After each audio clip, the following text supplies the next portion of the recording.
In this animation, we will explore the cracking process. Crude oil contains different proportions of alkanes of different sizes.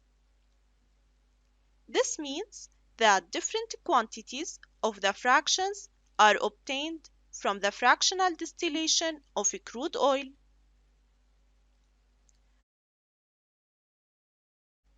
In other words, the supply of each fraction is different.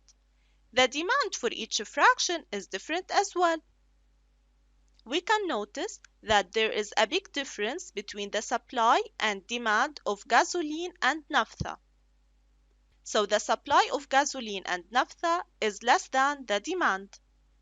To satisfy the demand for gasoline and naphtha, a process called the cracking is used, and this involves breaking the covalent bond between two carbon atoms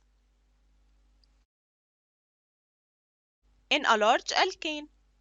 The molecules of large alkanes which come from fractions in less demand are broken to make smaller alkanes that are in high demand.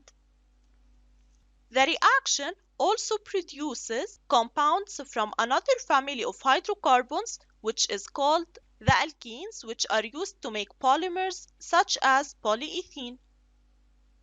So this is a large alkane. A bond between two carbon atoms will be broken, and thus the products will be a shorter alkane and an alkene. So here we have a double bond. In industry, much longer alkanes than this one are cracked, and the products are a complex mixture of shorter alkanes and alkenes. There are two types of cracking: thermal cracking and catalytic cracking. Thermal cracking of alkanes takes place at high temperatures and high pressures, and it involves a free radical reaction.